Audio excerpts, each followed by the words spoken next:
Bismillahirrahmanirrahim. Assalamualaikum warahmatullahi wabarakatuh. 105,8 Radio Sip FM, inspirasi keluarga Anda. Halo, selamat pagi keluarga Sip. Apa kabar Anda di hari ini? Semoga selalu dalam keadaan sehat walafiat ya.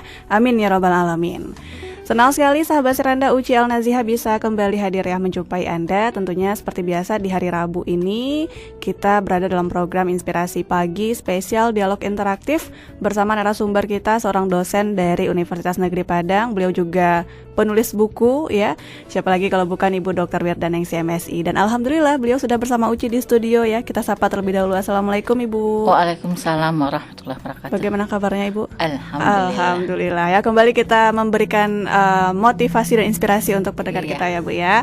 Nah kali ini ini kayaknya agak berat juga sih. Bukan berat sih, tapi malasnya banyak ini Bu. Kalau soal berat-berat ringan ya, kalau nggak ada niat. Oke. Nah ini kita bakal bahas tentang kreatif menulis realita ya. Katanya juga ini ya, Uci sempat lihat bocoran materinya. Menulis itu mengusir galau gitu ya. Iya. Nah kali ini kita bahas tentang menulis keluarga Sip ya. Apapun bisa kita tulis ya Bu ya tentunya. Nah di segmen pertama ini Bu mungkin kita bisa berikan dulu sedikit intermezzo mungkin ya. Emang bener gak sih ya menulis itu mengusir galau gitu. Nah ini gimana Bu, silakan Ibu. Makasih Ci. Jadi bahasa Ibu begini, jika dirimu sedih, curhat yang pertama kan pada Allah. Benar. Kadang-kadang kepada orang, tapi ada curhat yang paling bagus itu curhat kepada sebuah tulisan, sehingganya itu menjadi positif. Memang beberapa orang ditemukan menulis itu juga terapi untuk mengolah emosi. Anda juga bisa membaca kembali tulisan untuk memahami diri itu lebih baik. Nah, kalau Anda galau, lalu kegalauan Anda itu lebih Anda menjadikan sebuah prestasi, sebuah mungkin ujung-ujungnya bisa menghasilkan uang, itu kan akan lebih bagus gitu kan ya. Nah, bagi yang suka menulis, perasaan galau ternyata menjadi peluang emas untuk merangkaikan kata demi kata menjadi sebaris naskah. Apalagi kalau yang menulisnya itu adalah seorang yang kesepian. Baginya menulis adalah obat yang bisa menghalau rasa kehampaan. Dan efeknya gak main-main. Sudah ada malah banyak penelitian yang menunjukkan manfaat menulis secara psikologis. Hasilnya bisa menyembuhkan penyakit dan membuat perasaan lebih tenang ya. Gitu. Oke.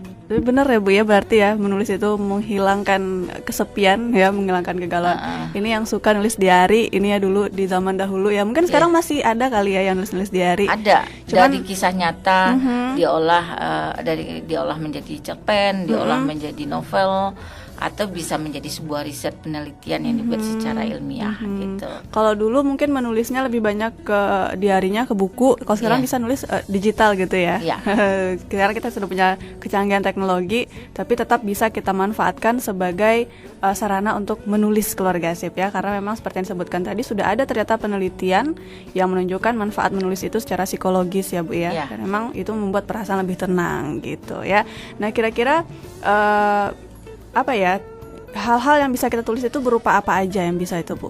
Ya kalau untuk penulis pemula atau yang baru-baru menulis itu bisa dengan tulislah sebuah cerita, surat tentang diri sendiri waktu kecil, waktu remaja. Bayangkan diri Anda waktu anak-anak, bayangkan waktu Anda waktu remaja atau usia yang lebih muda dari Anda sekarang.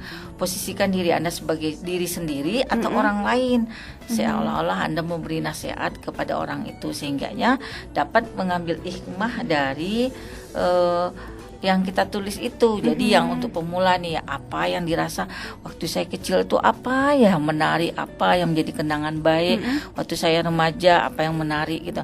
Nah waktu kalau ibu dulu mulai menulis itu ketika ibu misalnya menulis buku dulu namanya, paling buku ibu itu namanya Cinta Pink Jilbaber gitu.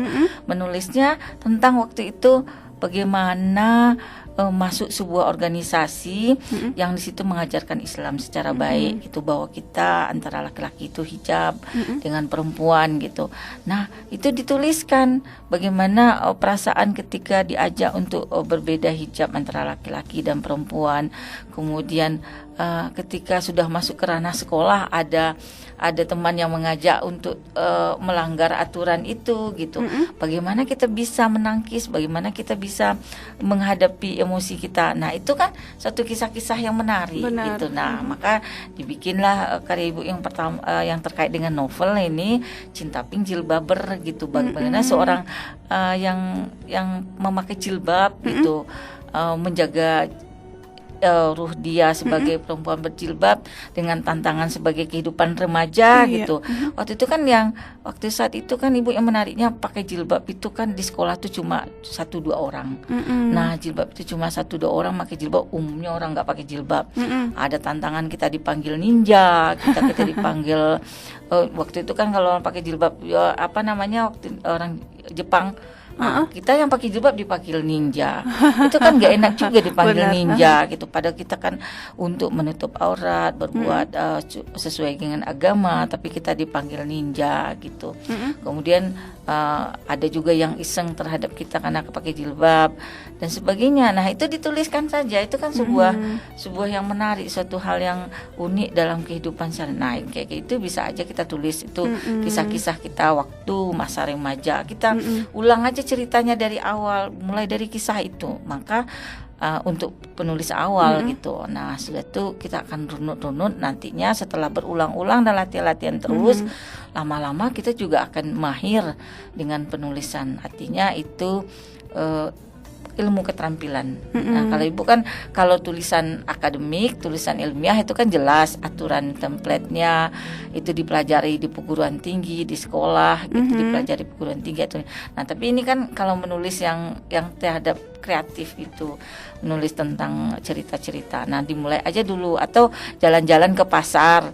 Lalu ada ke pasar emak-emak berjualan, aduan emak ini masih sudah tua kok jualan, tapi semangatnya alhamdulillah gitu.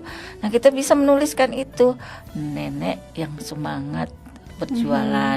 Lalu kita apa sih fenomenanya, kenapa kok lansia masih juga bekerja? Harusnya kan anak-anak lansia yang sudah berdaya itu kan menjadi lindungan negara gitu. Nah, kenapa harus dia mesti berdagang? Kenapa dia harus mesti bekerja? Harusnya dia sudah mulai menikmati masa hidupnya dengan baik. Itu kan bisa menarik di tulisan. Benar. Jadi nggak susah-susah gitu. Tapi paradigma kita selama ini menulis itu susah, memulainya itu susah gitu loh. Iya. Untuk mengembangkannya. Ya mulai dari kisah diri kita. Kan kita sering ngomel nggak di pasar gitu, di pasar atau orang di pasar kita ngelihat marah-marah, tulis aja tentang kalau naik angkot gitu, misalnya sopir angkot suruh duduk, Bu, duduknya yang benar lah Bu gitu. Nah, itu bisa aja tulis, hari ini aku dimarahi oleh sang sopir angkot, aku disuruh maju ke depan dengan bahasa yang kasar. Tidak adakah bahasa yang lebih baik kepada saya? Kan sedih kita ya. Lalu apakah tidak ada dia mengatur cara, Bu, dimohon Bu dikesampingkan supaya penumpang ini nggak mesti adik saya yang sudah lebih tua ini. Nah, karena itu menarik ditulis gitu. Nah, nanti bisa dari tulisan-tulisan itu kita kan bisa menjadi inspirasi. Kalau kita seorang akademik, bisa kita menjadi sebuah bagaimana sopir angkot yang sadar, yang manusiawi gitu. Nah, judulnya contoh-contoh kecil ya sebenarnya. Sopir angkot yang manusiawi. Lihatlah kalau yang ibu-ibu naik jangan kencang-kencang, mau turunnya. Ini ibu-ibu mau turun, langsung mobilnya kesot, kasihan gitu. Nah, banyak sih yang kita bisa tulis. Jangan takut-takut dan jangan ragu-ragu. Mungkin untuk mengungkapkannya itu ya agak susah. Mungkin nanti kita bisa kasih tips ya Bu ya. Kira-kira bagaimana sih, katanya buntu nih, nggak tahu mau nulis apa gitu, padahal kejadian sekitarnya banyak yang bisa dituangkan ke dalam bentuk tulisan gitu ya. Nanti bakal kita kasih tips dan triknya keluarga Asip ya. Yang pasti Uci juga menunggu atensi Anda melalui line interaktif kita ya di WhatsApp di 082268114887 ya, buat Anda yang ingin bertanya, mungkin mau sharing juga yang sudah menjadi penulis ini ya, mungkin berbagi pengalaman, boleh juga sama kita di sini ya. Uci tunggu, nanti kita break dulu ya Bu ya. Kita istirahat sejenak dan keluarga Asip tetap setia di 105,8 Radio Sip FM, inspirasi keluarga Anda.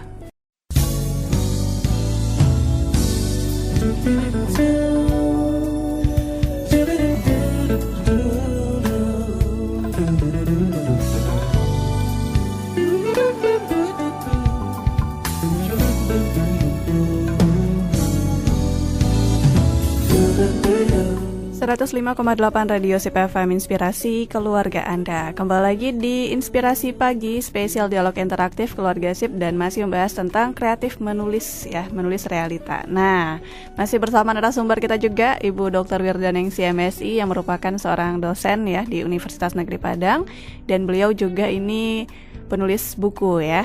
Alhamdulillah, ini sudah ada berapa buku ini, Bu?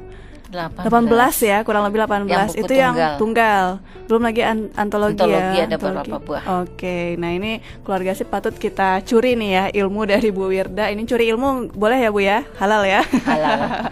Oke, nah kita curi ilmunya gimana sih, tips dan triknya nanti keluarga Sip ya bisa nulis gitu ya, karena emang menguatkan semangat untuk menulis itu agak susah buat beberapa orang gitu ya. Cuman yang jelas kita memulai dari hal-hal yang sederhana dulu seperti yang disebutkan Bu Wirda tadi, keluarga Sip ya. Dan mungkin sebelum kita masuk ke tipsnya untuk memulai menulis ini, mungkin kita minta ini dulu deh ya, inspirasi lah dari Bu Wirda tentang pengalaman Bu Wirda sudah menulis kurang lebih 18 buku tunggal. Itu ada catatan hati siswa, terus ada apa lagi Bu? Si Jabrik ya. Asa buah hati, banyak lagi ya yang lainnya. Nah itu gimana Bu? Okay. Memulai menulisnya itu? Ya mungkin kita ada asa buah hati yang tersekat ini kan, contoh itu satu ya. Ini bisa buat orang tua menulis, bisa guru, dan bisa masyarakat tiga gitu. Asa buah hati ini kan bercerita bagaimana pengalaman orang tua berinteraksi serang anak. Kan banyak kan di dalam sekolah itu, dalam pelajaran di sekolah tuh anak-anak curhat sama orang tua gitu. Ibu, aku tadi tidak bisa mendengar pelajaran sekolah, pelajaran matematika. Setelah pelajaran matematika aku pusing. Dia bilang, aku tidak mengerti. Kenapa kamu tak mengerti? Ibunya marah-marah terus. Lalu kemarin lempar kapur katanya. Tambah takut kita katanya. Jadi gimana? Aku tambah pusing. Nah, ibu-ibu atau guru-guru atau dosen yang berasal dari background kependidikan bisa membuat sebuah analisis. Kalau yang otak itu kan ada 3, otak intelektual, otak rasa, dan batang otak. Nah, kalau otak intelektual itu akan bisa mengerut, bisa bergoyang-goyang, bisa berfungsi dengan maksimal ketika menyenangkan. Nah, kalau anak sudah dalam ketakutan, anak sudah dalam keadaan takut sama gurunya, pelajaran itu tidak akan bisa ketangkap. Nah, kita kaitkan dengan teori otak itu dengan situasi yang diceritakan anak kita itu. Nah, kita ambil observasinya, kisah anak tadi, lalu kita kaitkan dengan teori otak, teori pendidikan anak, teori sosial atau konsep. Nah, itu kita jadikan. Nah, itu kalau Anda seorang guru atau seorang dosen untuk bisa menulis tapi yang sifatnya membumi gitu. Menulislah dari observasi Anda, pengamatan Anda, atau hasil interaksi Anda dengan siswa Anda, dengan mahasiswa Anda, lalu kaitkan dengan teori yang kita punyai gitu. Nah, ada lagi cerita misalnya ibu dulu langkahnya, aku bukan anak juara gitu, aku bukan sang juara judulnya. Dia sebenarnya kan di dalam pengembangan bakat anak itu tuh kan multiple intelligence, bahwa semua anak itu ada kecerdasan bahasa, ada kecerdasan logika, ada kecerdasan musik, ada kecerdasan estetik, audiovisual dan sebagainya gitu. Jadi di dalam perspektif ibu gurunya bahwa anak yang jagonya matematika itu akan pintar semuanya, sehingga anak yang jago juara kelas itu dia berikan kesempatan menari, menyanyi, kesempatan tampil, kesempatan olahraga. Pokoknya dia yang tampil. Itu kejadian betul. Nyata, itu. Ya, si juara itu pokoknya di kesempatan menari, ya dia juga, kesempatan lomba keluar antar sekolah dia. Pokoknya dia semua. Yang anak lain suruh nonton saja. Sebenarnya kan itu anak ini yang punya kelebihan kecerdasan logika, tapi anak lain kan ada kecerdasan musik, menari, berkembang kan juga Harusnya bakat juga anak-anak. difasilitasi ya. Dihargai anak ini. Ini anak ini memang nggak pandai secara cerdas logika. Nah, kecerdasan matematika dia tidak begitu menonjol, tapi dia punya kecerdasan menari atau kecerdasan musik itu lebih menonjol karena makanya dia paling senang menari dan menyanyi. Tapi gurunya mengeliminir dia karena dia bukan sang juara. Nah, itu kan sakit hati seorang siswa kepada sang pendidik ketika sang pendidik tidak bijak menghadapi seorang siswa yang memiliki multiple intelligence. Nah, itu bisa kita jadikan koreksi kepada pendidik bahwa semua anak itu juara, semua anak itu memiliki potensi. Potensi apa yang unggul pada anak itu dikembangkan sesuai dengan minat dan bakat yang dia miliki. Kita tidak menjadikan seorang yang cerdas matematika dianggap dia segala-galanya. Nah, dulunya kan begitu. Anak-anak yang juara kelas menjadi segala-galanya. Kita abaikan anak 1 2 3 kita hormati, kita perjuangkan betul, atau yang sebagian besar kita anggap tidak begitu kita perjuangan. Sistem lomba kan juara 1 2 3 itu aja yang kita perhitungkan. Lah anak-anak yang banyak itu mau diapain? Nah, itu sebuah kritikan terhadap pendidikan yang bijak gitu. Nah, maka kalau Ibu ingin protes itu, makanya Ibu bikin catatan hati, asa buah hati yang tersekat.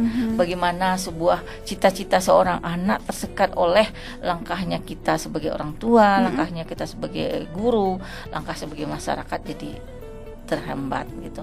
Misalnya juga dalam interaksi kita sebagai anak-anak, mungkin anak-anak kita tuh suka coret-coret, suka manjat-manjat, lalu kita teriak-teriak, apalagi ada pot bunga di rumah, sampai marah, ini pot mahal, ampun, sampai marah-marah. Kasihan sama pot daripada anak ya. Dua hal yang terjadi, marah kepada anak itu berdampak psikologis, kemudian pengembangan bakat anak pun hilang.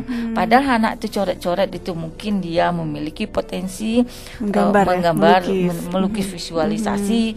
Kemudian kalau dia manjat-manjat mungkin dia bakat panjat tebing atau olahraga. Nah, harusnya kita berikan alternatif usaha yang akan kita berikan pengembangan bakat dia dan dengan tidak marah ke dia.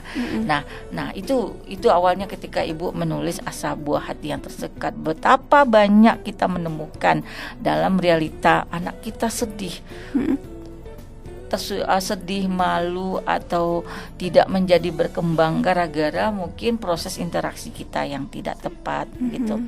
Nah, itu mungkin salah satu misi Ibu untuk melakukan sebuah perbaikan terhadap gejala-gejala dalam proses pendidikan, tapi dengan bahasa yang lebih ringan. Bahasanya dimulai dengan observasi sesuatu fakta. Tapi kalau dalam ilmunya penelitian itu kan harus pakai validasi data dan sebagainya. Tapi ini kan untuk sebuah contoh saja, kita bikin contoh lah. Tapi kita kaitkan dengan teori ilmu pendidikan anak, kemudian ilmu otak dan sebagainya yang kita miliki. Nah, sehingga buku itu menarik. Nah, buku ini Asa Buah Hati ini lumayan lah banyak peminatnya. Dan sekarang mungkin ya sampai 2 kali cetak itu kemarin. Tahun berapa itu Ibu? Itu 2014 ya. Udah agak lama juga. Yang pasti ini mewakili lah gitu ya Bu ya, gimana harusnya kita bersikap kepada anak gitu ya, untuk adil gitu ya, dalam tanda kutip adil kepada anak, agar karena anak ini punya keunikan masing-masing gitu ya, kemampuan masing-masing yang harus distimulus terus oleh guru ataupun orang tuanya gitu ya.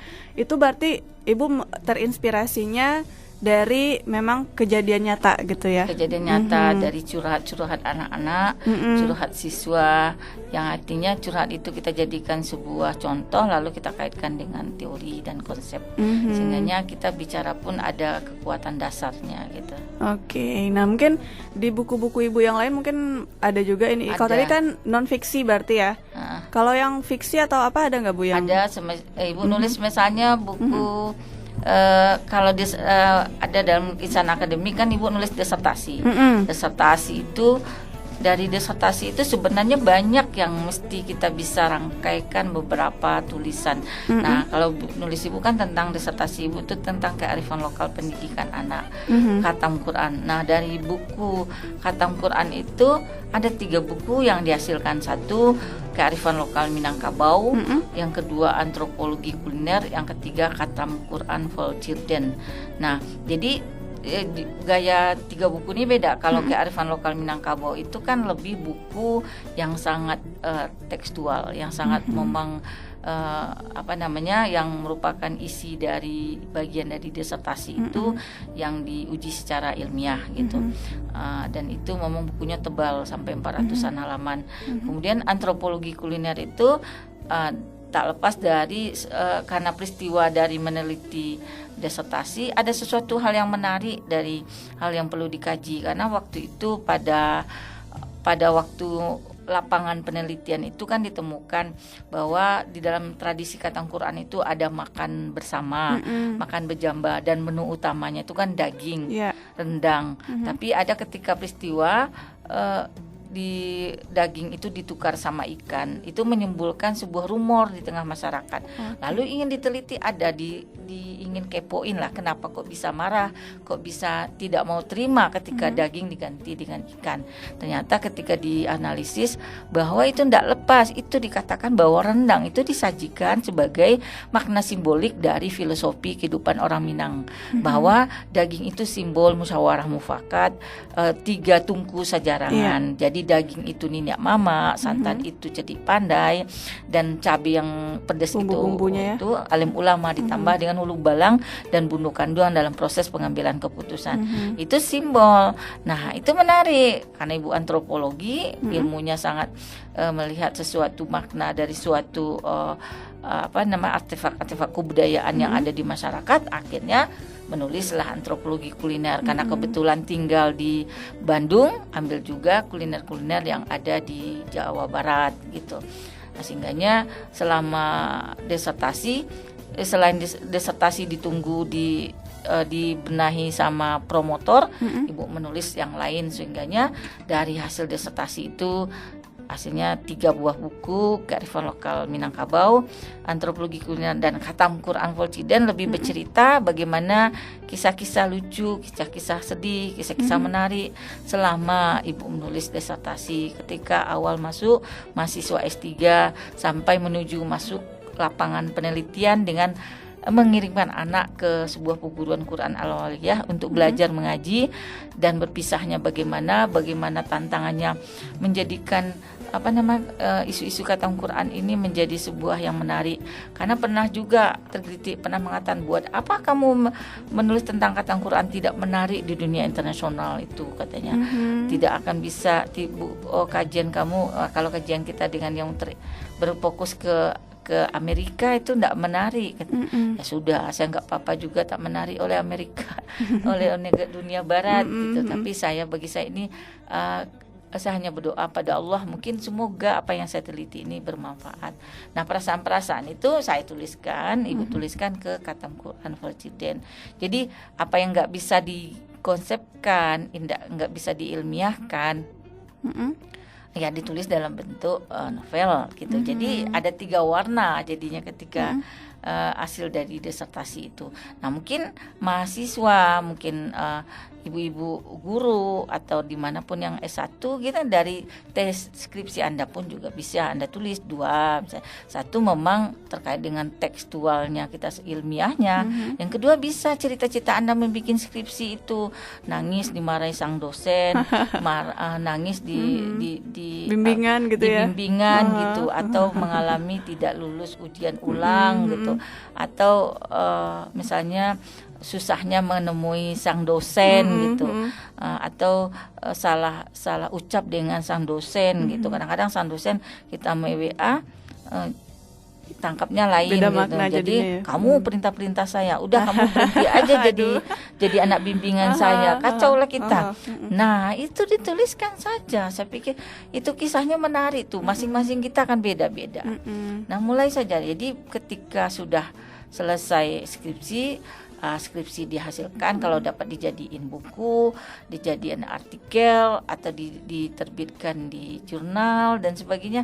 Satu lagi tulis hal yang lucu-lucu ketika menghadapi skripsi, atau ketika meneliti kejar anjing, atau meneliti marah-marah informannya. Kenapa kau tanya-tanya?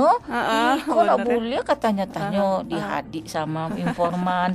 Banyak Benar banyak sekali. yang bisa yang Anda tulis, atau kisah-kisah Anda selama jadi mahasiswa.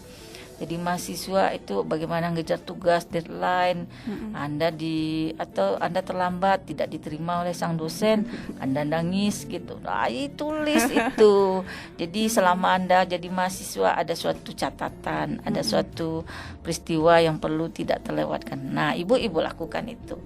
Apa pengalaman menjadi nulis disertasinya itu ditulis, kemudian sampingan dari disertasi itu ada yang menarik untuk diteliti juga ditulis, kemudian yang ceritanya lucu-lucu dan menarik pun ditulis. Nah, sudahlah. Jadi kenang-kenangan juga ya, jadi Bu ya. 3 jadinya. Orang tanya kenapa Bu Wida bisa 3 nulis? Ya beda-beda file gitu. Satu yang sangat berat, yang kedua setengah berat, satu lagi ringan gitu. Jadi bisa dinikmati semua kalangan gitu ya. Iya.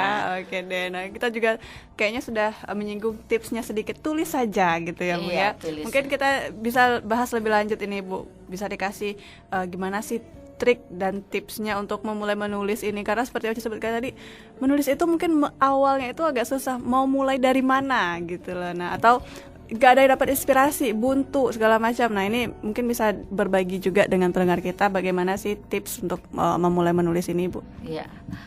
Tadi yang sudah kita singgung juga kan, tulis dengan tangan, tulis dengan diare juga boleh kan. Tulis kalau mungkin langkah-langkah pertama itu juga menulis bersama. Oke.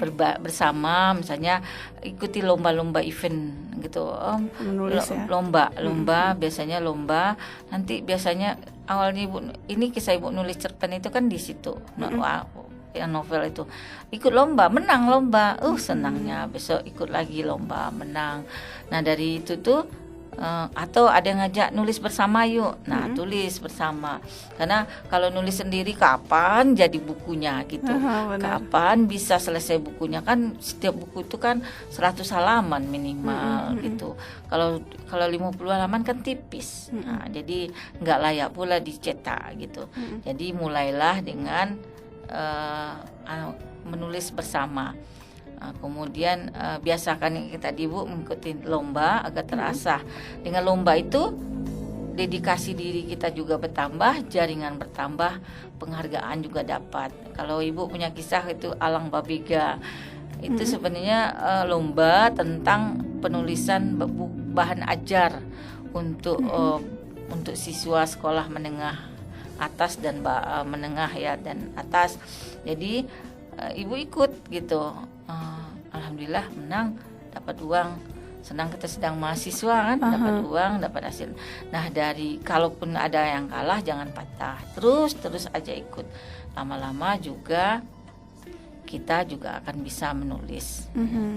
Nah, kalau pertanyaan Uci tadi, kalau buntu menulis gimana, Bu?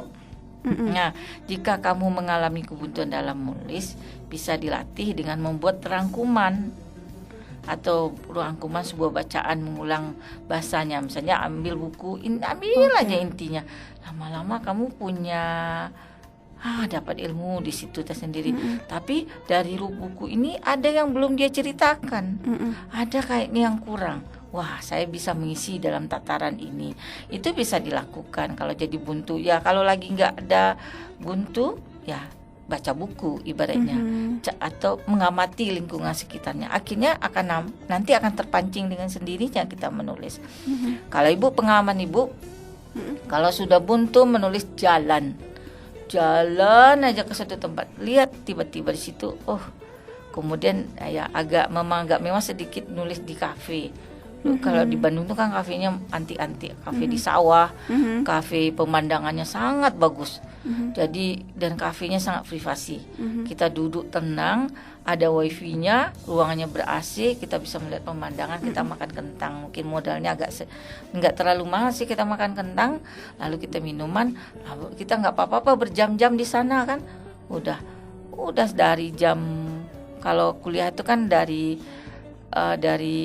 jam siang sampai sore, sampai siang kan, itu sambung nulis saja.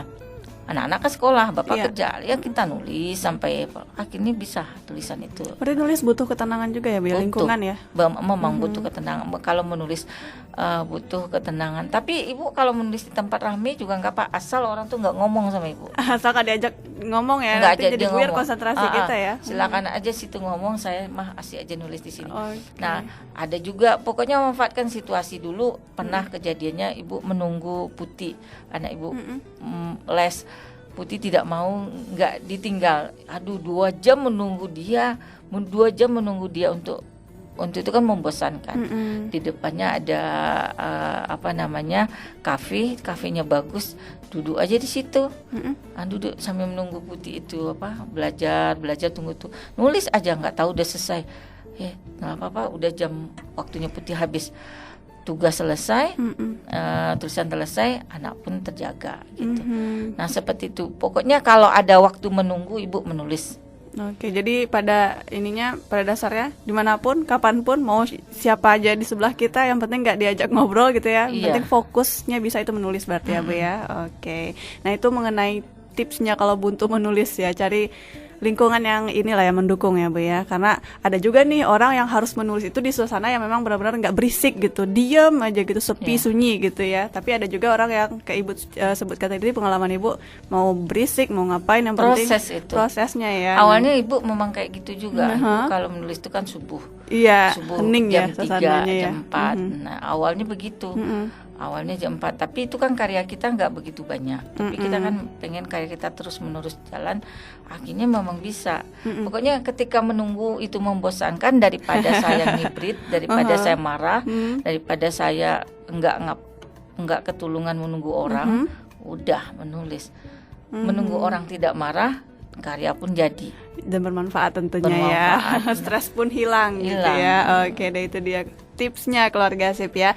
Dan kita juga buka line interaktif ya di 082268114887. Mungkin ini pertanyaannya nanti bisa Uci bacakan juga sekalian dengan pembahasan terakhir nanti proses menulis ya Bu ya. Ini pertanyaannya katanya lebih bagus menentukan judul dulu atau bikin ceritanya dulu Bu, katanya. Nanti bakal kita bahas ya Bu lebih lanjutnya, sekalian nanti dengan pembahasan bagaimana proses menulis keluarga sip. Tetap setia di 105,8 Radio Sip FM, inspirasi keluarga Anda.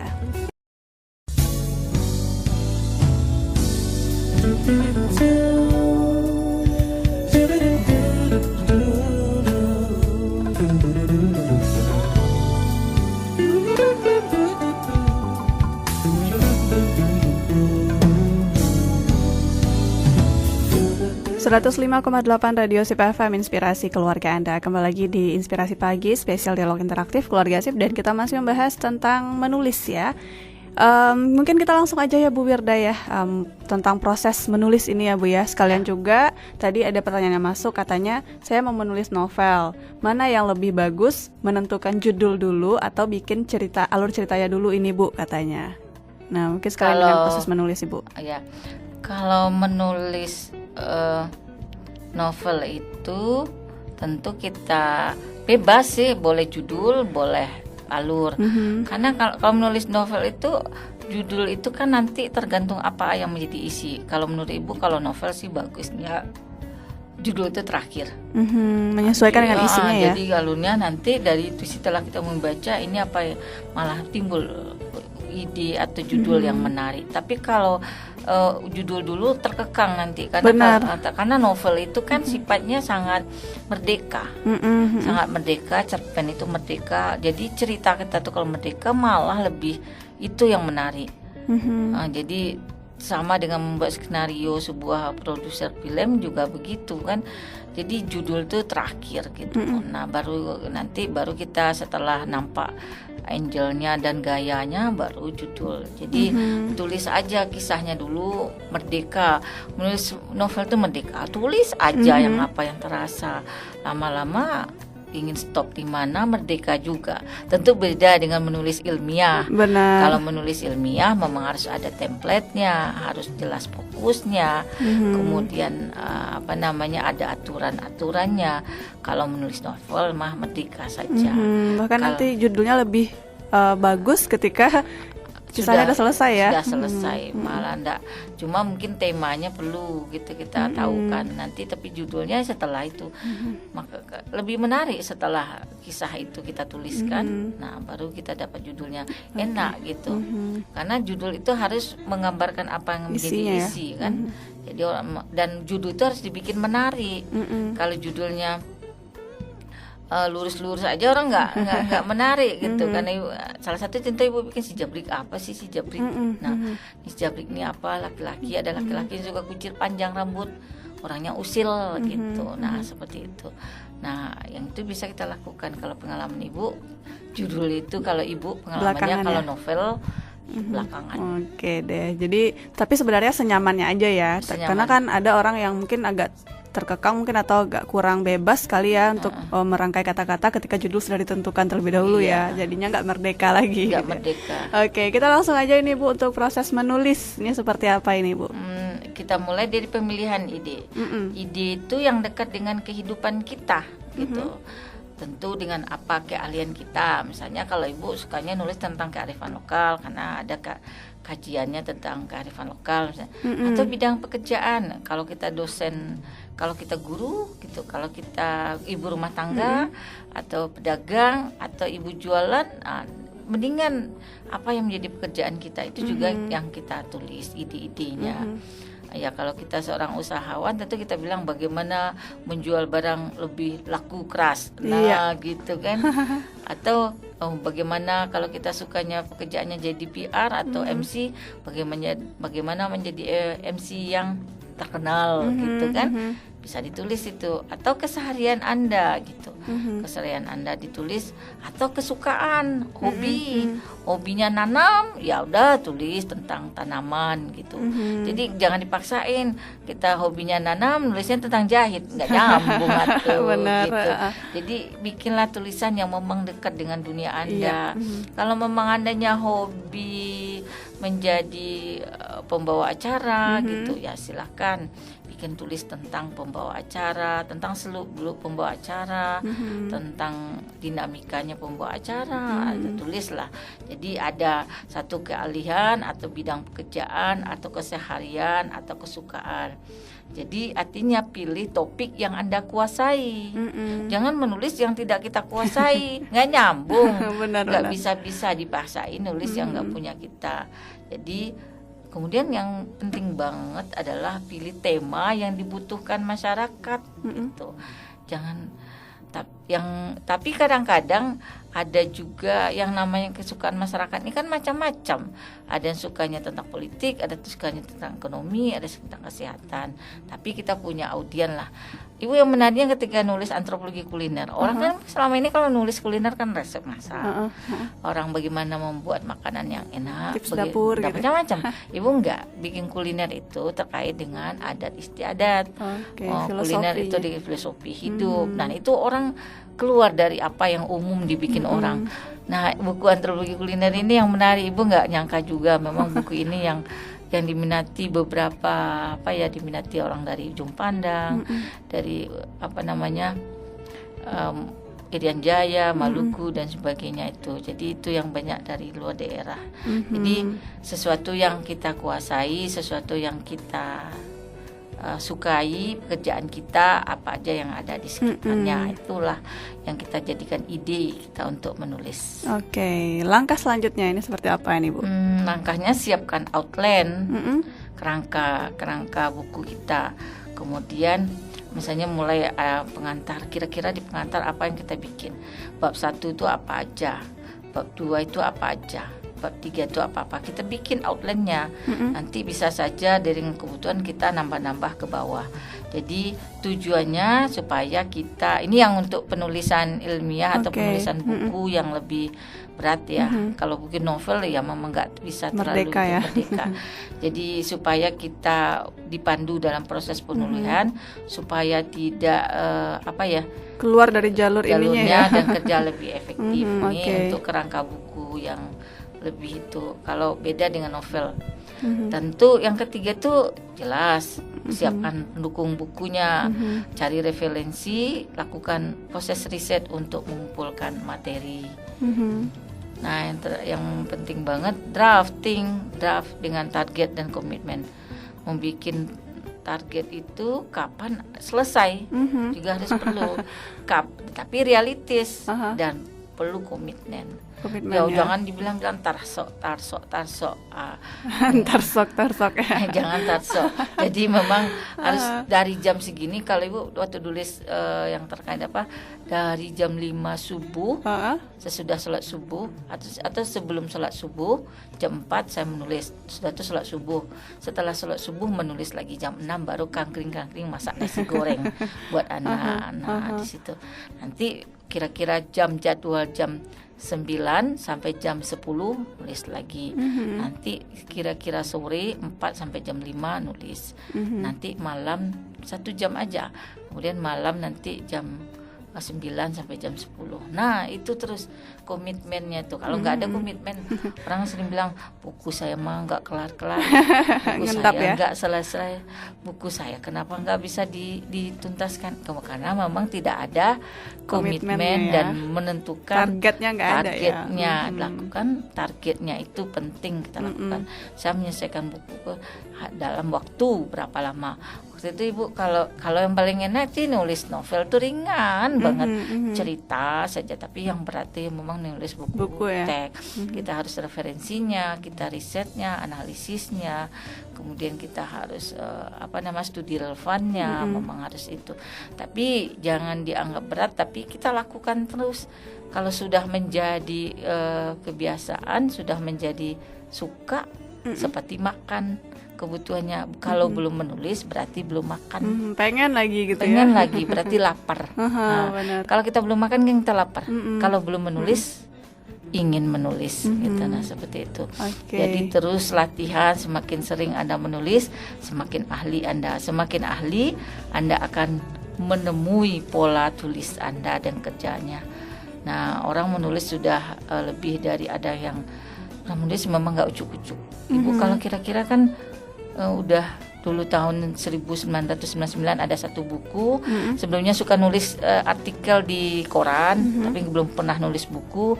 99 di kumpulan dari artikel itu menjadi buku. Tahun 99 itu. Kemudian baru muncul tahun 2010. Sekarang udah 2020. Udah 10 tahun. 10 tahun ya. 10 tahun yang lewat. Jadi bukan proses yang ucuk-ucuk, jadi proses mulai dari menulis artikel di koran dulu. Dan mulai di artikel koran itu juga dulu memang awal-awalnya jadi penulis gitu mading kampus, nulis mading kampus. Suka karena semangatnya bawa mesin tik ke kampus, diejek sama teman-teman. Allah, kamu nulisnya di mading doang bisanya. Nah, sekarang buktinya gitu ya. Ya. Sabar ya. Sabar ya, udah ditekan. Udah besok nulis di forum mahasiswa. Jadi kalaupun ada yang ngeledek, alhamdulillah. Berarti mereka perhatian ya. Perhatian mungkin dengan jadi kalau ada dicaci maki orang, diledek orang, ambil hikmahnya, ambil pahalanya. Kalau pahalanya kita ambil, hikmahnya kita ambil, mungkin Allah akan memberikan yang lebih baik. Nah, jadi kuncinya juga kalau kamu sedih, kamu disakitin sama orang, tulis aja. Siapa tahu itu menjadi kisah inspiratif gitu. Oke deh, luar biasa sekali ya. Kalau pengen ngobrol tentang menulis mungkin sama Bu Wirda kita bisa ambil ilmu lebih banyak lagi sebenarnya ya. Tapi karena kita juga dibatasi waktu ini ya Bu ya, sudah jam 10 ternyata ya, dan tidak terasa singkat sekali. Tapi nggak apa-apa, yang penting walaupun singkat kita ambil manfaatnya untuk hari Siapa ini. Siapa tahu SIP FM sama nanti kita bikin kolaborasi ya. Kita memberikan pelatihan ke orang banyak. Oke, insya Allah next time ya Bu ya. Bu, terima kasih sekali lagi atas waktunya ya Bu ya. Ya, makasih sama-sama. Dan keluarga SIP, terima kasih juga untuk Anda yang sudah setia mendengarkan Radio SIP FM, lo program Inspirasi Pagi ya, spesial dialog interaktif bersama Ibu Dr. Wirda Nengsi MSI yang merupakan dosen Universitas Negeri Padang dan juga beliau penulis buku ya. Semoga bermanfaat, dan Uci harus pamit dulu untuk sementara waktu, nanti bakal balik lagi untuk Anda ya. Tetap setia di 105,8 Radio SIP FM, Inspirasi Keluarga Anda.